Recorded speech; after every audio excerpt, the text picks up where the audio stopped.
Hi everyone, welcome back to Lifting the Lamp. I'm Frater Eleftheria, and it's another very exciting video for you today. I'm going to be talking about the light beings, otherwise known as orbs, and going into more detail about, based on my own experiences and my own preliminary research, exactly what I think those beings are. I've touched on it a bit in previous videos, but I haven't gone really deep, and some of my views have probably changed since some of my earlier videos on this topic. So that's what I'm going to be talking about today. You'll have to excuse the way that I present today. I have been quite sick, but I need to do this video now. The flesh is weak, but the spirit is willing, and it is my will to do this video. I feel like absolute rubbish, but let's go. Let's do it anyway. Let's get this done. The light beings. The orbs. This is something which has entered my awareness again recently as a result of Matthew Brown doing an ex-post a few weeks ago where he referenced my work on Enochian angels, and people have been interviewing me on podcasts and things like that to get my view on this topic. One of those recent interviews on Psicoactivo is already available. I will provide a link in the description below where you can go to that podcast's YouTube channel and watch the interview with me.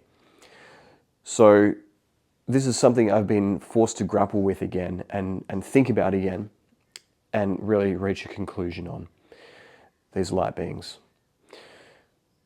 I have had experiences with them in the past, and yet they were so odd that I didn't really know what to make of them. So I ended up just not really thinking about it for many years. And truth be told, there's a part of me that has been in denial that these experiences have even been real, because there's so much resistance in my own mind that such a thing should be real. And there's a lot of key information that makes the whole contact experience that I had make sense, which is not related to physical encounters at all, but inner experiences in the form of dreams and the like, which is very easy to discount as the product of an overactive imagination. But I'm now coming to realize was actually part of an ongoing contact experience throughout my childhood, and then returning again into my life in my early 20s. And part of the thing that has really given me the courage to believe in these things is the disclosure movement. There's been more and more information that's come out, from very high-ranking officials in the US government and elsewhere within the intelligence community that acknowledge the existence of these things, these orbs of light, and the kind of the extra-dimensional intelligence behind them. So the fact that at the highest levels now this is starting to be acknowledged has given me confidence that my own experiences were genuine. And now, responding to all of the hype around Matthew Brown's ex-post, there's really a spotlight on this issue, and I need to explain where I land on it. So I'm going to talk about my own experiences with the light beings and experiences that others have had, and then try and surmise from that what exactly they are and why they're here. So my contact experiences with these beings of light began as a series of dreams in my childhood. Between the ages of 11 and 14, I had a series of very vivid dreams where I would encounter these alien beings, perhaps be taken up into a craft, and quite often given a message or a download, and sometimes told that I needed to deliver a certain message to humanity one day. And these dreams always, had like stereotypical extraterrestrial type beings in them. And I know now that perhaps they could have been appearing in that way, because that is the concept that I had, which would be easiest for me to understand at that point in my life. But perhaps that's not their true form.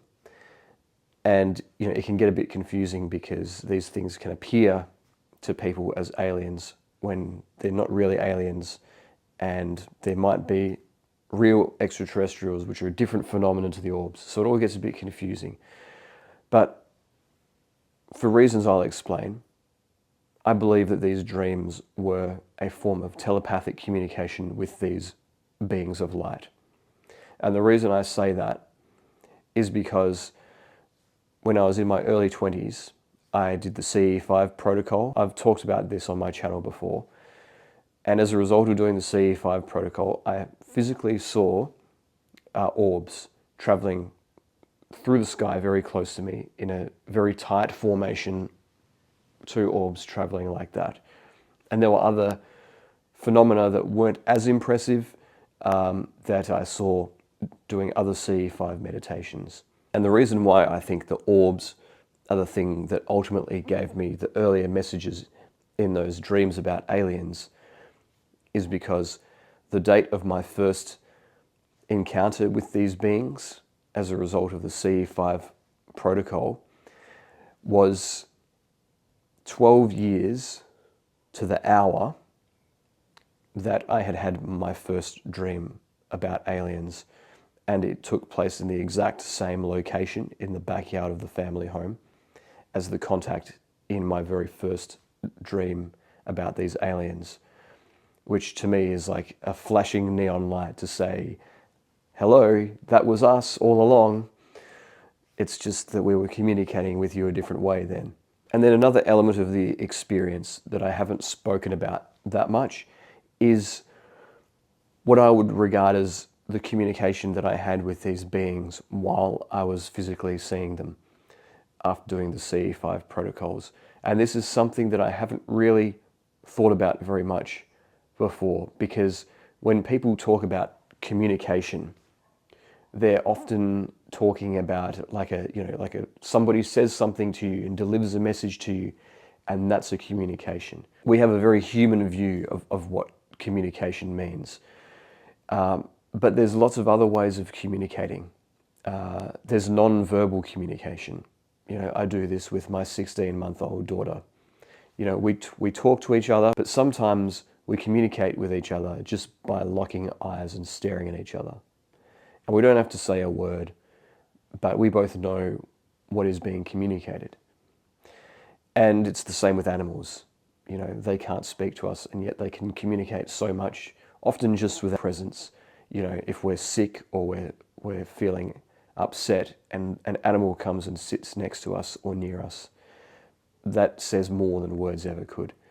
And so when I just broadened my mind about what communication really means, I realized that I had in fact communicated with these entities when they appeared to me physically. And the way that they communicated was by creating a certain mood. I suppose that is the best way that I could describe it.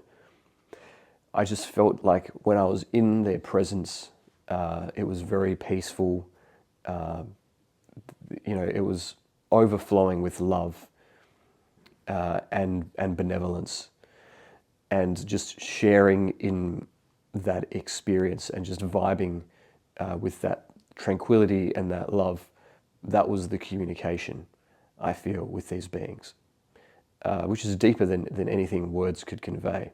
So those are my experiences. But the influence that these beings of light have had on my life extends beyond just my own personal encounters with them. People who have entered my life at various points and helped me and assisted me in my spiritual development in some way have also had encounters with these beings. So one person who has been a fellow traveler of mine on the spiritual path saw these beings on a road trip one night. Actually saw a glowing orb shifting through the colors red, white and blue, following the car as they were driving. And so when I saw Chris Bledsoe describing this exact phenomenon of an orb shifting through the colors red, white and blue, I just thought that was an incredible confirmation. So this individual had an encounter with this light being, and this particular individual would go on to be one of the people that really founded the Ordo Templi Orientis in Australia and started the first charter for a local body in Western Australia. And if it wasn't for this person, I would not have been introduced to the esoteric mysteries by being able to find a school that I can approach to teach me that. So it had a direct influence on my spiritual development and other people's spiritual development. And the light beings seem to have been hanging around this particular person at one point in their life. Another person who has been part of my spiritual life was my Reiki master, who sadly passed away at the start of this year. He had an encounter with these beings during an NDE. So he was actually clinically dead in 2018. And when he was in the hospital bed, he had a NDE experience where these beings were hanging around him. And they told him, they sort of guided him through the process of giving himself Reiki in order to bring himself back to life. And it was because of that he was able to go on and attune me to Reiki and teach me how to be a healer. So again, these beings, they seem to appear in people's lives at certain critical points. It's like they appear at the point when the butterfly flaps its wings, and it's going to go on to have a reverberating effect in terms of the spiritual development of other people. And I can only comment on the effect that has had on my own life and my own spiritual development. But it may in fact have a ripple effect beyond my experience and actually be affecting countless other people as well, the fact that they turn up at these particular moments. So when I sit down and really think about it, these beings of light, these orbs, have actually had a very powerful influence on my life from my very formative years. And taking account of those non-physical contact experiences which I had previously discounted, it's a very deep and long-running contact experience.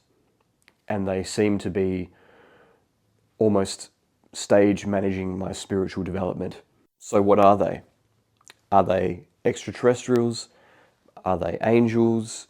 Just what are these things? I have what I believe to be some preliminary answers, and my research into this continues in terms of other people's encounters who have written books. But everybody has their kind of their take on things and their biases, which might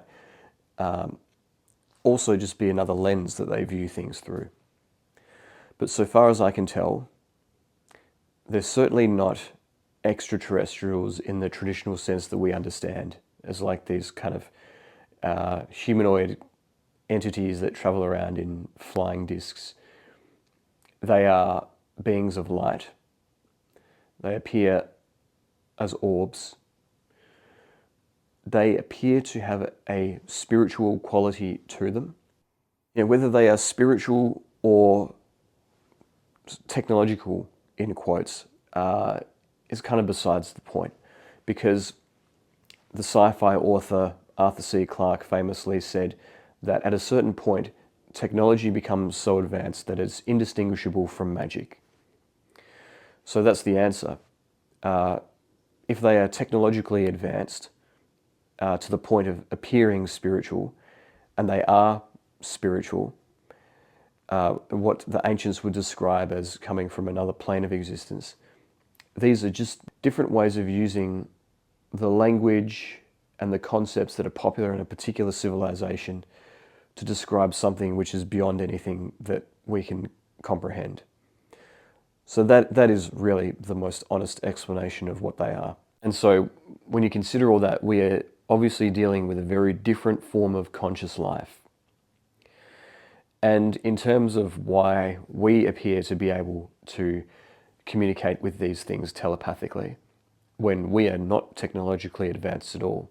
I would again invite you to think about what technology really is, and when we talk about being advanced because of our technological capabilities, whether that is really just the conditioning of our own modern society that ignores some things that occur in nature which are far more advanced than anything that we could create.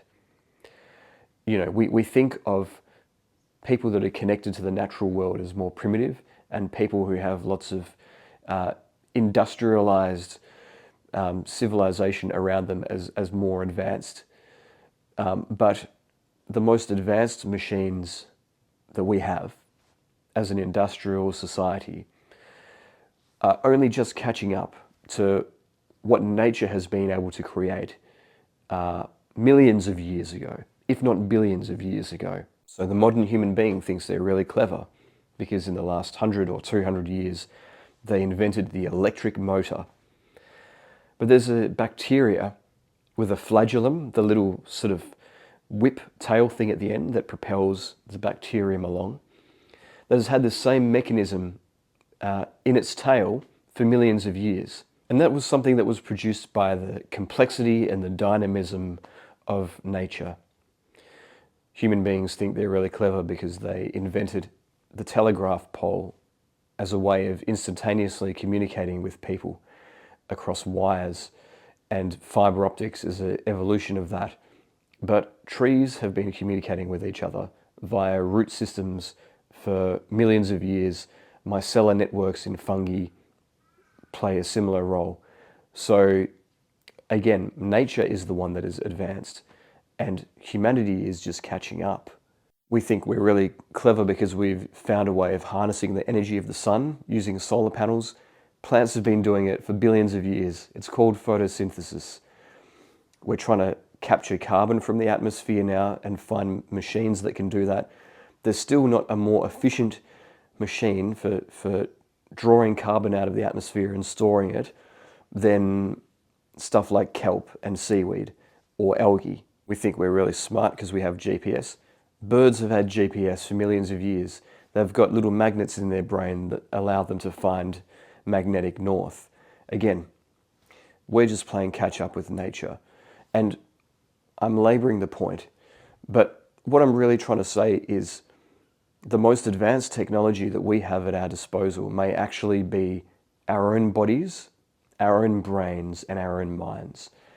And by tapping into our own potential, that might actually be the best way of communicating with higher intelligences. Our mind could be one giant quantum computer that allows non-local activity with so much of the cosmos. And that's more advanced than any machine that today's human civilizations could create. And it's something that spiritual teachers have been teaching humanity how to do for many centuries. So I think that is where spirituality as well can start to come into the UAP world and actually contribute to our understanding of the UAPs and our ability to interact with them. And my physical encounter with the light beings was because of the CE5 protocols, which is a meditation. It's basically a spiritual practice. And yet that's the thing that enabled me to establish contact. It wasn't sending radio signals into the air or anything like that. It was going within, projecting my consciousness into space and putting a message out there into the universe that I wanted to meet somebody. That is another thing that I think it's important to realize about these encounters with these light beings, because a lot of people talk about it as like a completely passive sort of experience, like things are done to you. You are contacted, you are given a message, you perhaps are deceived into thinking something is something that it's not. But we have the ability to put an intention out there to make things happen. We can do that. We have agency in this as well. And we are really cooperating with these things in the contact experience. I'm not done explaining what I think the light beings are, but let's just go over what we've learned so far together. They appear as orbs of light, most commonly, but their contact with us is not limited to physical contact. They can communicate with us telepathically. In fact, that seems to be their favored method of contact, based on other experiences that I've had. They give us messages to help in our spiritual evolution, to help awaken other people. They seem to be subtly participating in people's lives, to be encouraging us towards spiritual evolution, to encouraging people to become catalysts for the spiritual evolution of others. And so they seem quite invested in us raising our level of consciousness. They respond to us when we ask to meet them. We are able to contact them through means which traditionally would have been regarded as spiritual. Whether they are technological or more of a spiritual phenomenon is besides the point, but they seem to present as something spiritual, or at least what we would interpret as a spiritual being based on our own mythology and folklore. They can assume the form of beings that we are familiar with, such as extraterrestrials, which symbolize some higher form of intelligence. But that is not to say that that is what they really are, simply that they are assuming that form. And that's not to say that some kind of extraterrestrial life doesn't also exist. But this is just one of the ways that the light beings present themselves. And their intentions do appear to be good, not only because we can judge that from the consequences of their intervention in people's lives, but also because when I was in their presence, I felt nothing but love. And, people can lie about their intentions in the human way of communicating, but when you're in a consciousness field, when you are sharing a consciousness field with another entity in this higher level of perception, it's very hard to fake that kind of benevolence. So that to me reassures me that at least the orbs of light that I've encountered are truly benevolent beings. But where did they come from? We still haven't answered that question, because there are some people who say that they come from another planet, that they are a form of extraterrestrial intelligence. There are some people that say that they are angels, that they come from heaven, which really, in modern scientific language, might be described as a different dimension. Some people say that they're us from the future, and that they're time travelers, and that we reach that level of advancement. So what do I think? How do I make heads or tails of this? There's no way of possibly knowing that, but I do have a bit of a cheat, which I think gives a pretty good explanation of what they are. To be angelic, to be a high vibrational entity, it's really got nothing to do with what planet you come from, or what dimension you come from, or even whether you're or not you're a human being, and everything to do with the state of consciousness that you've been able to achieve. And I think that angels are beings that have reached that state of consciousness. There are perhaps some very advanced extraterrestrial beings out there, perhaps, which have reached that level of consciousness. There are human beings who have reached that level of consciousness. And when we approach that level of consciousness as human beings, it is often described using language such as knowledge and conversation with the holy guardian angel. So there's something within us that is like the angels that we can raise our consciousness to. And so I think regardless of where they came from, these beings have that higher level of consciousness. And where they came from is kind of besides the point. Because I think when you reach that level of consciousness, you start to see the intrinsic unity between all beings and all creatures, and how we're really all part of the same thing. We are all just emanations of God. We are expressions of one consciousness. which is God. And I don't know what kinds of intelligent life there are, but I do know the nature of God. I know that God is the oneness of all things, and God is very related to our notion of love. And when we become more connected with one another and with other beings, we start to approach the absolute reality that is God and have a closer proximity to understanding the nature of God. And if these things have reached a more advanced level, then they would have to be closer to that God consciousness, and they would have to understand that underlying unity of all things. So it wouldn't actually matter if some of them come from this planet and some of them come from that planet. Some of them come from this point in time. Some come from the past or the future. Some come from the earth. Some come from another dimension.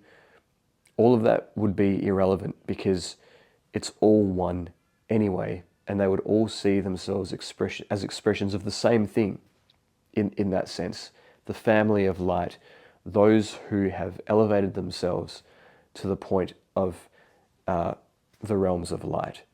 And so that really is the most accurate thing that we can say, I think, with the information that we have available as to exactly what these light beings are. And I really don't want to say any more at this point because my own journey of discovery continues. But that is my own insights into the orbs, into the light beings. And if you've come here because you followed the UAP issue, I hope that you have found this video enlightening and it's given you some food for thought. And if you follow this channel because you're interested in esoteric religion, perhaps this has given you something to think about in terms of whether there is really some external reality to the things that we contact in rituals. So I hope you enjoyed this video. If you did, please leave a like, subscribe to this channel to support my work. And if you're looking for ways to support me further, you can hit join to become a member, you can hit thanks down below, or you can buy my merch. This is a t-shirt that I'm selling. I showed you the hoodie the last time around. The latest version of the t-shirt has got a smaller logo, but if you've already bought this one as a first edition, so congratulations. But that's available on my merch store, which I'll leave a link to in the description below. I'm also speaking at EnochiaCon later this month. It's July already, so I'll leave a link in the description below where you can sign up for that. But thank you again for listening, and I'll see you next time.